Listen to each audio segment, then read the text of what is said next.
브리티시 콜룸비아주 메트로 밴쿠버에 또다시 폭설이 쏟아졌습니다. 기온도 영하권으로 뚝 떨어지고 비시주 전역에 폭설 경보가 발령됐습니다. 지역에 따라 차이는 있지만 1시간에 3에서 4cm의 눈이 내리면서 주요 도심 지역엔 24시간 동안 10에서 30cm의 눈이 쌓였습니다.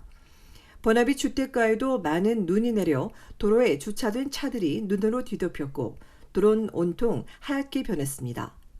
노스밴쿠버 경찰 등은 오늘 아침 도로 상황이 안 좋은 데다 가시거리도 짧아 출근길 사고 위험이 높다며 안전운전을 당부하고 차량 위에 쌓인 눈은 모두 치워야 한다고 강조했습니다. UBC와 SFU, 빅토리아 대학 등은 오늘 오전 수업과 시험 일정을 취소했습니다. 밴쿠버 국제공항에도 많은 눈이 내린 데다 가시거리도 짧아 오늘 새벽부터 대부분의 착륙편이 취소되거나 지연됐습니다.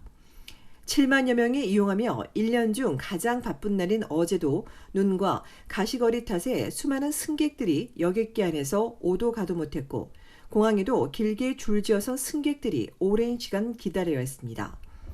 한 승객은 트위터에 어제 오후 5시 출발 예정이던 비행기가 12시간이 지난 오늘 새벽 5시 40분에도 여전히 출발하지 못하고 있다고 올렸습니다. 공항 측은 오늘 출발하는 승객은 항공편이 취소될 수 있다며 항공 운항 상태를 확인할 것을 당부하기도 했습니다. 빅토리아에도 역대 순일만큼 많은 눈이 내렸고 프린스 조지는 영하 11도 한파에 오늘 오전 기준 30cm의 눈이 쌓였습니다. 비시주 전역이 한파와 폭설로 몸살을 앓는 가운데 반대로 예년보다 기온이 높고 눈도 많이 오지 않은 온타리오주 토론토는 하지만 크리스마스 연휴를 앞두곤 변할 것이란 예보가 나왔습니다. 연방환경성은 토론토 등엔 오는 목요일 밤 비 또는 눈이 예상되고 금요일 새벽 비로 변했다가 갑자기 기온이 뚝 떨어지면서 도로 곳곳이 빙판길로 변할 것이라고 예상했습니다. 또 강한 바람을 동반한 많은 눈도 예측된다며 기상특보를 발령하고 주말 연휴 여행을 계획 중이라면 날씨 상황을 지켜보면서 결정하는 것이 필요하다고 강조했습니다. 환경성은 정확한 풍속과 강설량을 예측하기 어렵다며 일기예보를 자주 확인할 것도 당부했습니다. 강풍 등으로 인해 주말 정전 사태도 예상된다고 덧붙인 환경성은 금요일 밤부터 주말까지 기온이 올겨울 들어 가장 추울 것으로 예보했습니다.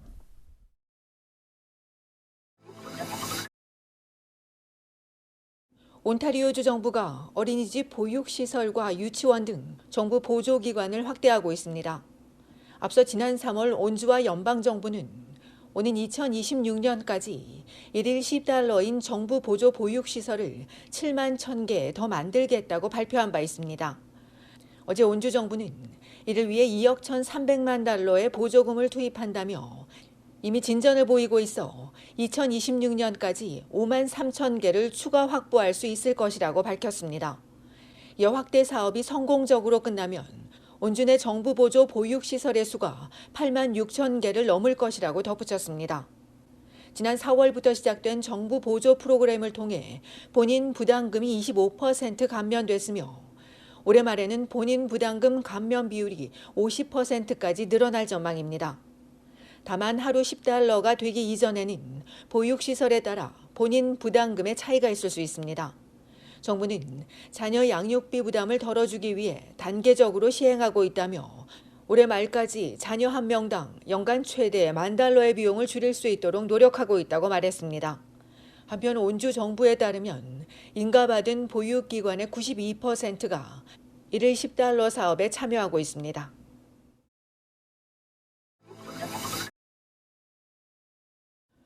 콘도 이사회 디렉터 3명을 포함 5명을 숨지게 한 총격범이 수년간 이들과 법정 다툼을 해온 것으로 나타났습니다. 콘도 이사회는 입주자들을 대신하는 콘도 입주민회의 대표자들로 콘도 건물 관리와 운영 등을 담당하며 이 콘도의 디렉터는 총 5명이었습니다. 콘도 1층에서 10여 년간 살았던 프란체스코 빌리는 지하 전기실 진동이 자신의 건강을 해치고 있다며 수년 전부터 이사회와 갈등을 겪어왔고 2020년 멤버 3명과 또 다른 3명을 상대로 법원에 소송도 제기했습니다. 그러나 지난 8월 법원은 사소한 절차 남용이라며 기각했습니다. 앞서 이사회 디렉터들과 직원 등을 찍고 페이스북에 올리며 불만을 이어가자 결국 2019년 법원은 촬영과 녹음 중단을 명령하기도 했습니다. 그렇게 끝날 줄 알았지만 또다시 공격적인 행태가 나타났고 경비원들마저 그만두기 시작했으며 또 올 봄부터 다시 주민들의 동의 없이 사진을 찍으며 만나는 주민들을 괴롭히고 욕설을 한 것으로 알려졌습니다. 결국 콘도 회사는 빌리에게 90일 안에 콘도를 팔고 이사 갈 것을 강제하는 요청을 지난달 법원에 제출했고 범행 다음 날인 어제가 법원에 나가는 날이었습니다. 빌리가 사용한 반자동 소총 소지 경로에 대해선 아직 알려지지 않았습니다. 오늘 낮 1시까지 사망자들의 신원은 알려지지 않았지만 총상을 입고 응급수술을 한 부상자 66살 여성은 또 다른 이사회 멤버의 부인으로 확인됐습니다. 콘도 이사회 멤버와 입주민 간의 갈등이 총격범 포함 6명의 사상자를 내는 사건으로 이어지면서 우려가 나오고 있습니다.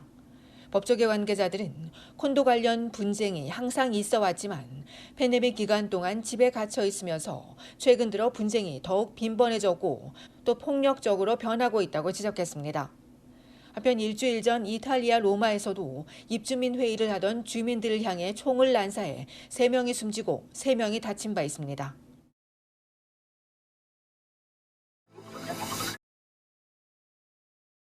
온타리오주 토론토 경찰청장에 마이런 댐키우가 공식 취임했습니다.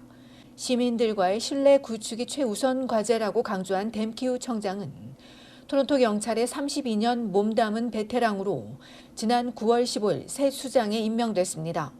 특별작전사령부 부국장 대행을 역임했고 경찰관과 민간인들을 감독하기도 했습니다.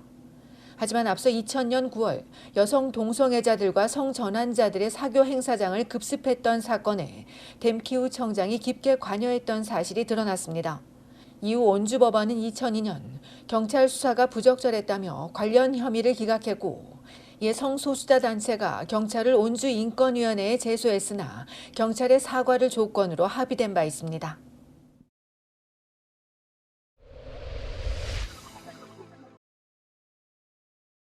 온타리오주 토론토 경찰이 놀속에서 시민들을 폭행하고 성추행한 용의자를 공개 수배했습니다.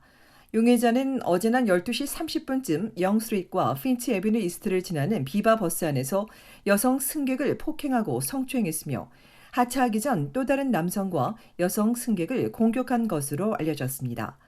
이어 5시 반엔 놀속을 지나는 또 다른 비바 버스 안에서 여성 승객을 공격해 하루에만 4명에게 피해를 입혔습니다.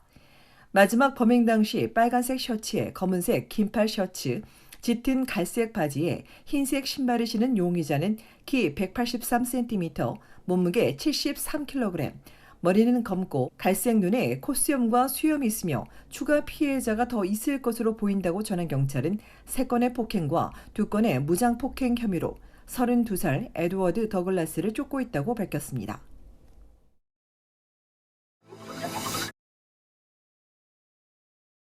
온타리오주 토론토 지하철 근처에서 6명을 폭행한 여성이 비번 경찰에 붙잡혔습니다. 토론토 경찰에 따르면 용의 여성은 어제 아침 9시에서 9시 30분 사이 퀸스트리트 이스트와 데이비스빌 애비뉴 구간 1호선역 곳곳에서 6명을 잇따라 폭행했습니다. 이 가해 여성이 병 같은 것으로 공격한 것을 목격한 시민 제보가 나오는 가운데 경찰은 31살의 아미나 핫산을 13건의 무장폭행과 보호관찰 위반 혐의로 입건했다고 밝혔습니다. 당시 지하철에 타고 있었던 비번 경찰이 도주 직전 여성을 붙잡은 가운데 경찰은 추가 피해자가 더 있을 것으로 보인다며 이들의 적극적인 신고를 요청했습니다.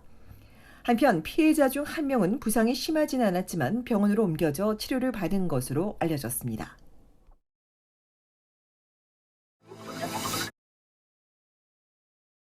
연방정부가 공무원들의 대면 근무를 재개합니다.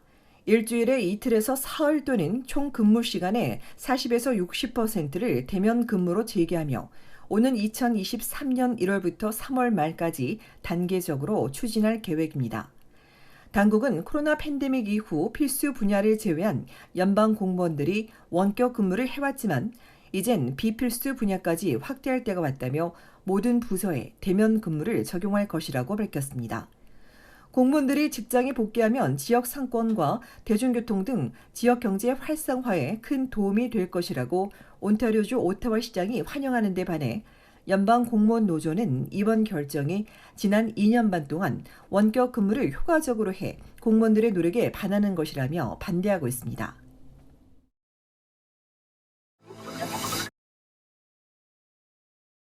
온타리오주의 홍북 정신건강협회가 오는 2023년 1월 초 봉사와 미래문화 트렌드에 대한 세미나를 개최합니다. 1월 4일 수요일 오전 10시 30분엔 굿 네이버스 캐나다의 조향 대표가 빈곤과 불평등 문제를 통찰하며 펴낸 저서 유엔에서 이래야만 사람들을 도울 수 있나요에 대해 북토크를 진행합니다. 1991년 한국에서 설립된 비영리단체 굿 네이버스는 전 세계 47개국에서 활동하고 있으며 2017년 온주 토론토에 설립된 캐나다 지부가 구호 활동을 펼치고 있습니다. 이어 10일 화요일 오전 10시 30분엔 호서대학교 장혁재 교수가 문화강국 한국의 미래 트렌드와 K-팝 기획사의 노하우, 인공지능 시대의 전략 등 미래문화 트렌드에 대해 전해줄 예정입니다. 온라인으로 진행되는 무료 세미나는 사전에 등록해야 접속 아이디를 받을 수 있습니다.